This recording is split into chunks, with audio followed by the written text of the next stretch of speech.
What's good, Internet? My name is attackslug, and welcome back to WWE Raw 2 on the original Xbox. Today, it is time for the Vengeance pay-per-view, and yes, oh yes, at long last, it is going to be attackslug versus the Dead Man on the card. Singles match. I'm hyped for it.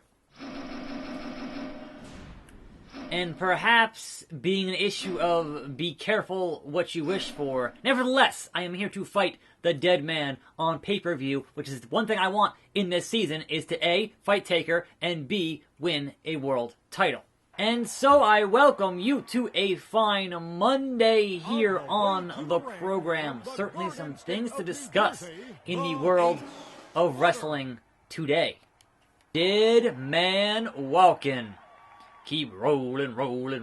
Anyway, Enzo and Cass is our first topic of the day because, according to the reports, Enzo and Cass are already done with Ring of Honor, and they didn't actually even start in Ring of Honor. They had that weird, kayfabe work shoot run-in thing at the G1 Supercard, which apparently nobody told New Japan about, which is not what you want to do there.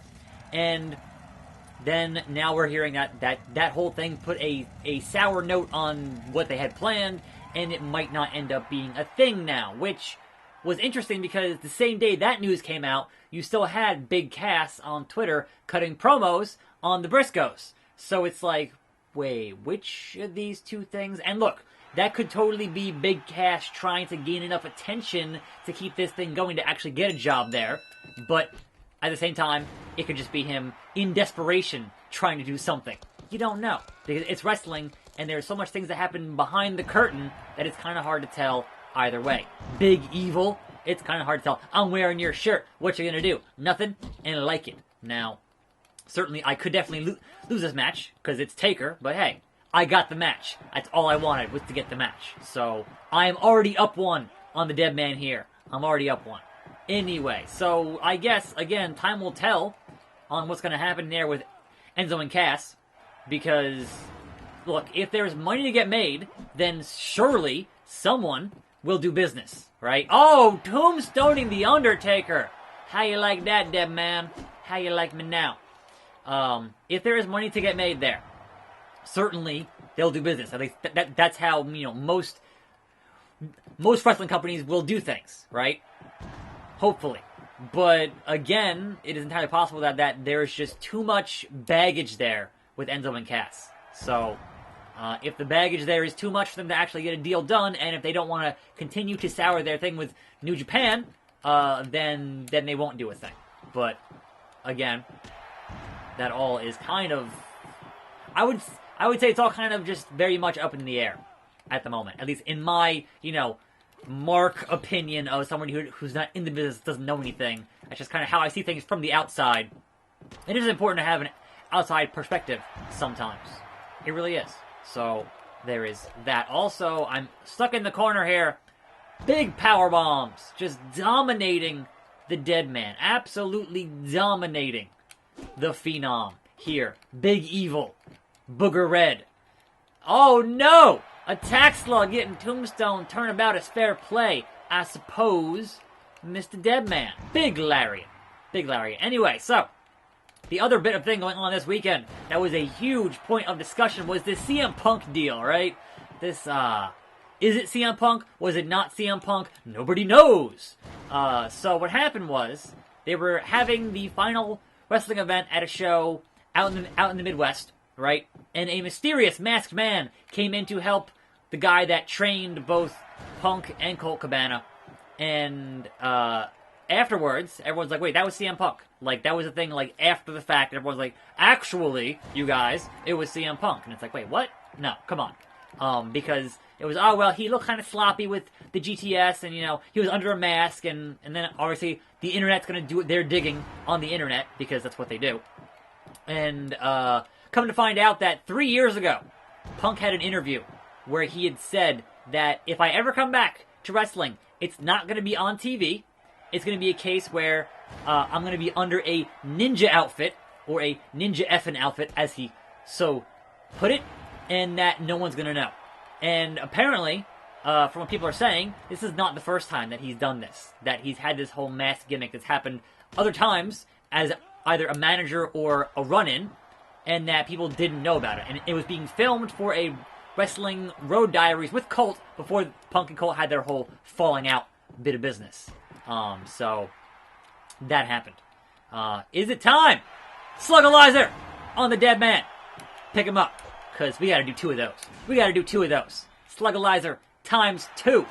Is that enough to put away the Phenom here on pay per view? Attack Slug has done it.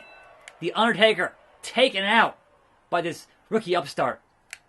How you like me now? 3 minutes, 49 seconds. Sorry, dead man. That was it. And a much-deserved rest for your boy. Popularity is now 24 from defeating Taker. Oh, look who it is. Look who it is. And look who happens to be here. Hustle, loyalty, attack slug, baby. That's right, John Cena. Your time is up. My time is now. Oh no! Cena is pissed. He's pissed. That totally, I got in the surprise attack, and then Cena was like, nope, I ain't selling that. I'm the future of this business for the next 15 years. You ain't getting that off on me, slug. Come on now. Come on now. John Cena, oh, missed the super kick party. Missed the super kick party. John Cena here is going to win this encounter because he's John Cena. That's what he do. He's like, look, don't get on your high horse from beating the dead man, and come on now. Can't be having that. Can't be having that. On your, getting a little bit too full of yourself there, Attack Slug, aren't you? Thinking you could take out Taker and Cena in the same night? What is this reign of terror, Slugalizer, to John Cena? And then Attack Slug wins the encounter. Maybe, maybe not. It's loading again. I don't know. We'll see. Cutscene? Yes. Attack Slug on top. Both beat Taker and John Cena in the same night. Vengeance. Kurt Angle and Kane goes to a 10-minute time limit draw. And Steve Austin versus the immortal Hulk Hogan goes to a count-out. How are you going to book a pay-per-view and your 2 titles go to a count-out and a draw? Like, that's just bad booking. And on Raw, I get to fight Goldberg. Perhaps I can actually avenge my stupid loss at King of the Ring to Goldberg here today. Fantastic. I love it. It's so good.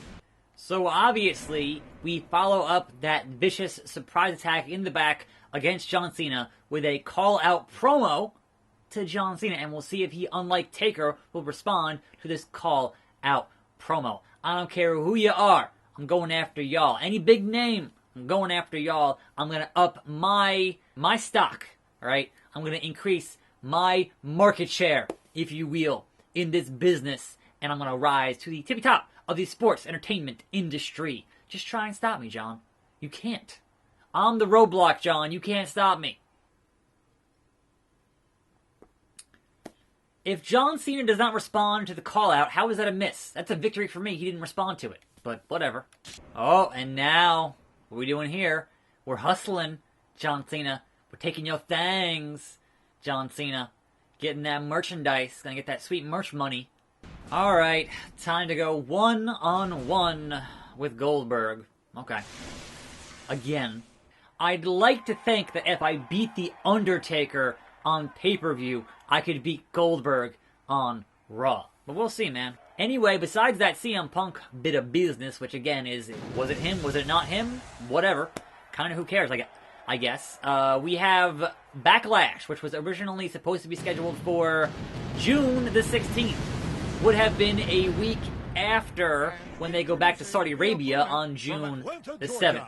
And considering the real-life Backlash, that I'm continuing to do shows in Saudi, I think naming your show Backlash, probably not a good idea to have it a week after that. Like, those headlines write themselves.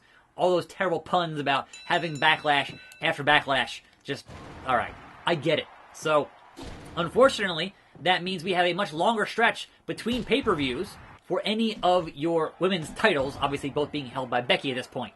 But you can't have either belt for the women get defended because after Money in the Bank, there's nothing in June because obviously the women not allowed in Saudi Arabia on those shows. So that, I mean, look, book another Evolution show. Seriously. Have Evolution 2. I don't know. Do something, right? So that is kind of the current thing on that. Now, obviously, they had not put those Backlash seats on sale just yet, but it was on their calendar. It was on their upcoming calendar, and that page is now gone. It's now a 404 not found on WWE.com. So, yeah, perhaps, I mean, look, you could have a show, just don't call it Backlash. Like, have a different show. That's not, like, you have plenty of unused names that you could use for a June thing. How about bring back Bash at the Beach? Seriously, it's June. Do that. Anyway. Goldust is no longer. He has been released, or he asked for his release and is now released. And he will be fighting Cody at Double or Nothing next month. So that whole thing, you kind of saw it coming a mile away there. Like, that's not surprising in the least with that bit of business. And it was funny that just a couple of weeks ago, you had Goldust on Twitter saying that, oh, the reports of him having his contract expire were unfounded, he's still at WWE, and all you dumb smart marks, etc., etc. And what, 3.5 weeks later, guess what? He's gone, and he's fighting Cody at AEW. So, come on now. Again, DTA, don't trust anybody. It's wrestling. Everyone works something. Everyone's lying about something. So, again, that's just kind of the nature of the business. Don't trust anybody. So, not surprising. Hopefully, they'll have a good match at Double or Nothing. Now, also, out there on the house show circuit, the Viking Experience is getting booed on the house shows. Like, as soon as they announce their name, they get booed. And I'm like, but are they heels?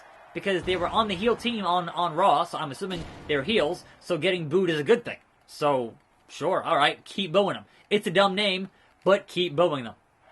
That's fine.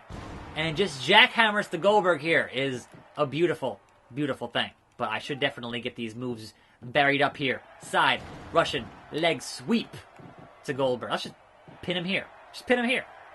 Not even a finisher. Goldberg, not even worth it. Not even worth it, Goldberg. I didn't even give you a finisher. I just gave you your own finisher like 40 times. So, bye-bye, Goldberg. Too bad, so sad. Oh, what's this? We have a trust scenario. Who's going to attack me here? Will it be Rhino? Will it be Taker? Will it be John Cena? Oh, it's John Cena. He's back for revenge. But who is going to have my back here? Will it still be Mr. Monday Night Rob Van Dam? That's the question. Will it be somebody else? This game's kind of a bit random, so... Uh-oh, who's here? Oh, what's that? It's The Rock, folks! Igniting that Rock and Cena rivalry again and again and again. The People's Champ is here. Hollywood Rock is here to stomp out John Cena. You can't see me. That's it. All right. Oh, John Cena. Oh, I missed my trap. I missed my trap again. He's like, wait, what? What happened? Damn, man.